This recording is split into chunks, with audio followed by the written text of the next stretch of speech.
Hello everybody, my name is Alex Matveev and I'm the head of development team of PES-StarProf pipe stress analysis software. And at this seminar I will tell you about the importance of the Bourdon effect and tell you what is the true and what is the effective axial force.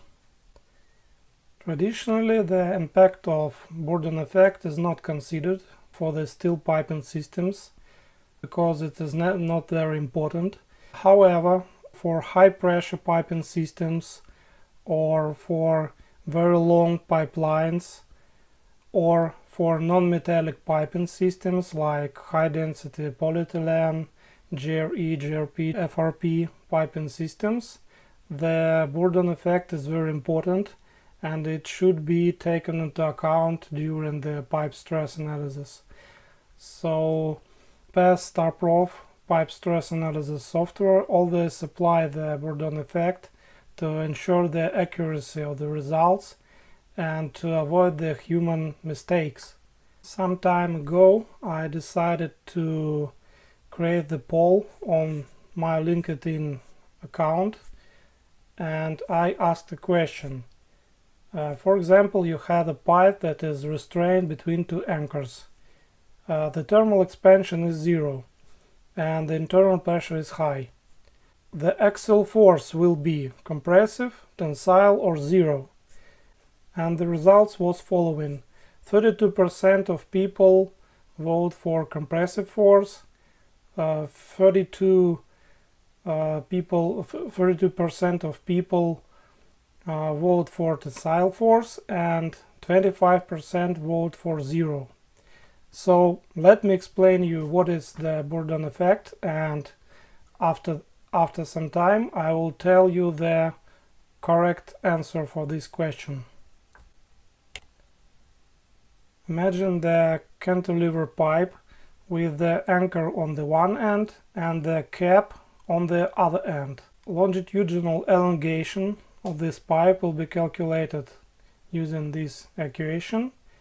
A is the cross-section area and N is the force caused by pressure on the end cap on this pipe. So the elongation due to the force acting on the end cap of this pipe will be following. You can see it on the screen. But this effect has the second part. It's pipe shortening under the internal pressure. The pipe shortening can be obtained from the Hooke's law equation and is following. You can see it on the screen. You will get this value. V is Poisson factor and SH is the hoop stress in the pipe. The pipe diameter becomes greater and the pipe is shortened because the volume before the deformation and after the deformation should be the same, and the total elongation of the pipe will be the sum of the two effects, and you can see it on the screen, this equation. It's 0.5 minus Poisson factor multiplied by hoop stress and the pipe length divided by elastic modulus. And also we can add here the thermal expansion elongation of the pipe, so the final equation will be like this. What will be the axial force, internal force in the pipe caused by internal pressure? The force that is acting on the end cap of this pipe will cause the internal tensile force that is equal to the area, cross-section area, multiplied by 0.5 by hoop stress. It is approximate equation.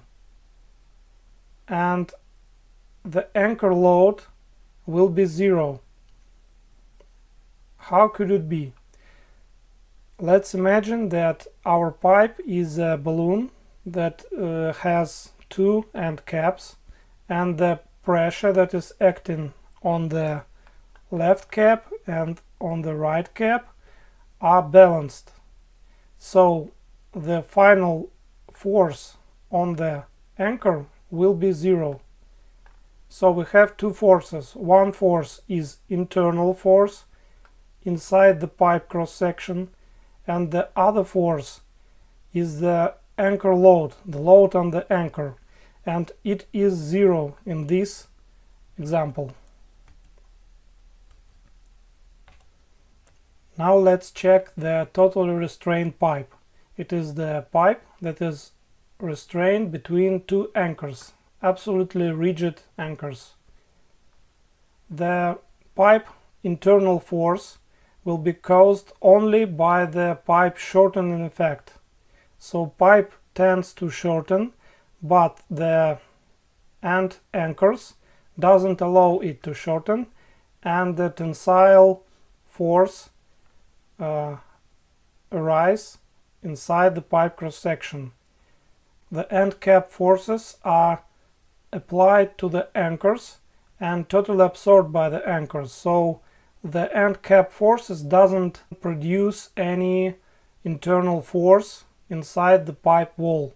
So this is the equation for axial force, internal force in the pipe, and the restrained load, the load on the anchor, will be the internal axial force plus the end cap force, because the end cap forces are applied to the anchors, and the final equation will be like this. So the difference between two equations is that the 0.5 factor is added to the anchor load, and there is no such factor in the internal force equation. And I say again that internal force in the pipe will be tensile. Now let's check the cantilever pipe with anchor on one end and the end cap on other end, and this pipe is buried. It's underground pipe. This pipe will have three zones. The first zone is restrained zone, and it's caused by the compressive friction forces acting in the sliding zone. In this zone, the pipe behavior is restrained. It is totally restrained and doesn't move anywhere. It doesn't move in axial direction, and the internal axial force is constant. The second zone is unrestrained zone. In this zone, pipe behavior like unrestrained pipe with anchor and the cap on other end. But this zone is very small. It is just at the pipe end, and the rest of the piping is working like partially restrained zone. This is the sliding zone. In this zone, the pipe moves along its axis and works like the pipe restrained between two anchors with a little flexibility on the one end. This is partially restrained pipe. Here you can see the table with all the equations from the previous slides. Here is the unrestrained pipe equations. Its support load for unrestrained pipe is 0, but internal force is calculated using this equation. For restrained pipe, the axial force calculated using this equation, and support load is calculated using this equation with additional force from end caps, from the force on the end caps. This is the axial stresses and pipe elongation. The pipe elongation for restrained pipe will be 0. and these equations are for partial restraint pipe with a small flexibility on the end, so you can see the final equations here. So let's return to the poll in LinkedIn page. The correct answer for this question is tensile, because the internal axial force is tensile for restraint pipe. I suppose that maybe some people just confuse and think that I asked about support load on the anchor and answered the compressive, but the answer 0 is totally incorrect, because the force will not be 0. Now let me tell you how does StarProf pipe stress analysis software deal with Bourdon effect. Firstly, we add the pressure loads on each end of the pipe. So each pipe has the special load on both ends, and it is equal to the pressure multiplied by end cap area of each pipe. So if you will have the model like this and you will analyze it, you will see some deformations, some displacements, and some support loads that is caused by internal pressure.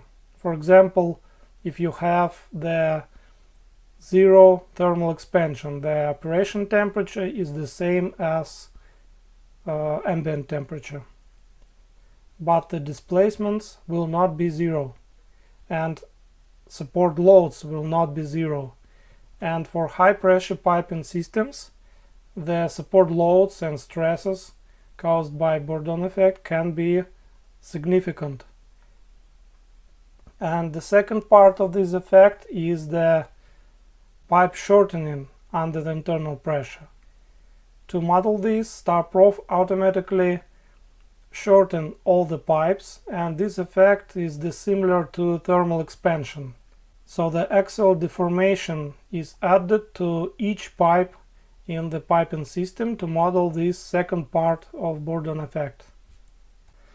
Now let's check the pipe stress analysis codes in B31.3 code. This is most progressive code from all ASME B31 codes.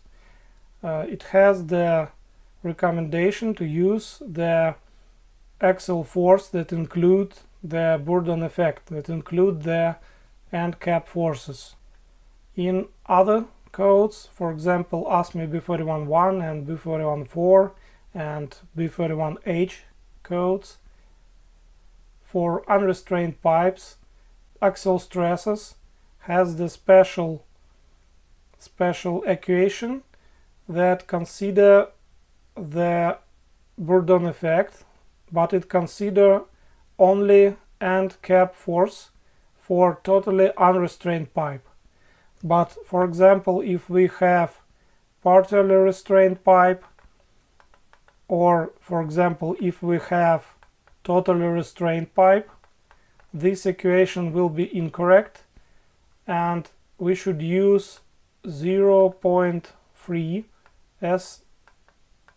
SH multiplied by cross section, this value for totally restrained pipe, and for partially restrained pipe we should use the value 0.3 to 0.5 value multiplied by SH and A. So the results for partially restrained pipes will be incorrect because a different value should be in this place, and this value can be automatically calculated by StarProf software using this method as I described before. So we recommend to analyze the piping system according to the code, and after that enable this option, add the axial force and torsion stress in past StarProf software. And in this case StarProf will calculate the real stresses. It will not use this equation, it will add here the axial force divided by cross-section area, and this axial force will be calculated considering the thermal expansions and pressure forces caused by Bourdon effect, and will be correct for restrained pipes, for partially restrained pipes, and for unrestrained pipes.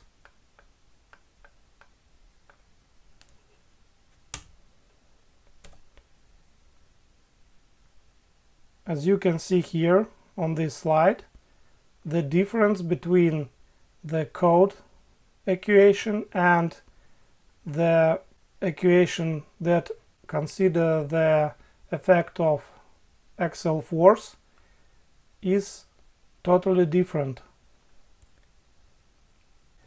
Now let's check in which situation we should use the effective axial force and in which situation we should use the true axial force, true internal force in the pipe. Let's start from flange leakage check. In this case we should use effective axial force. Why? Because the equivalent pressure equation already contains the internal pressure of the pipe. So if we will add here the true axial force, we will consider the internal pressure twice. This is incorrect, so we should apply here the effective axial force. For example, for this model it will be 0. What about nozzle and support loads on the pressure vessels, on the steel structures and other? In this case we should use the effective axial force too. Why? How to explain this? For example, imagine that we have the pressure vessel with end cap and we have the pipe with two caps on the both ends. So which force we should apply to the vessel nozzle? When they perform the analysis of the pressure vessel, for example using the finite element method, using nozzle FEM software, for example past nozzle FEM, this software already consider the pressure, the internal pressure in the vessel, and apply it to the end cap of the nozzle, and after that it calculate the allowable loads for this nozzle. So the allowable loads already contain the pressure effect, so you don't need to consider it second time, and you should apply only the force that is caused by thermal expansion, not from pressure. So the using of true axial force is incorrect in this situation. We should use the effective axial force, the support load. Now let's talk about lateral and upheaval buckling. In this case we should use effective axial force too. This is not so obvious, so let me explain. For example, we have two pipes connected with the angle to each other, and we should apply the forces caused by pressure acting on the end caps of each pipe. So the sum of these forces will lead to the force in lateral direction that tends to buckle the pipe. Now let's imagine that we have more angle, more direction changes in this pipe, and now we have free lateral forces that tends to buckle the pipe, that tends to push it in lateral direction. And now let's imagine that we break the pipe to infinite number of sections, and the pressure forces will produce the uniform load that push the pipe in lateral direction. So the pressure load tends to buckle the pipe. Another way how you can imagine it is just imagine that the contents of the pipe, for example the water inside the pipe, is working like the beam, and you compress this beam, and this beam is buckled under the compressive force. So we should use the effective axial force that include the end cap forces, this value, and we should compare this force with the allowable force, for example from earlier equation. This equation can be used only in elastic stage of the pipe, and for plastic stage we should use another equation. The Bourdon effect is very important. A pipe buckling due to internal pressure caused the deep water horizon blowout and resulted in the death of 11 workers and caused a massive ongoing oil spill into the Gulf of Mexico. So this pipe buckled under the internal pressure. There is no thermal expansion of this pipe. It's buckled only due to the effective axial force caused by internal pressure. And this force can be calculated using this equation. Now let me tell you how StarProf pipe stress analysis software deal with true and effective axial forces when it creates the stress analysis reports. The true axial force is used in three tables. The first table is pipe stress. The second table is local buckling of wall, local pipe wall buckling analysis. And the third is the internal forces. There is a special option where you can switch it on or off to see the true or effective internal forces in one table, in this table. The effective axial force is used for support load calculation in this table, for nozzle load calculation in this table, for flange leakage check, here you can see this table, and for internal force calculation if you check the checkbox to see the effective internal forces. And also we have a special procedure in start elements that allows you to perform the buckling analysis, and for above ground pipeline lateral buckling analysis, StarProf use effective axial force. For buried pipeline upheaval buckling analysis, StarProf use effective force too, and also it is used for long radius band analysis. The long radius bands is usually used in the pipelines. This is the band with the great radius, greater than 1000 diameters. This is all that I wanted to explain. Thank you for your attention and see you on the workshop. Thank you.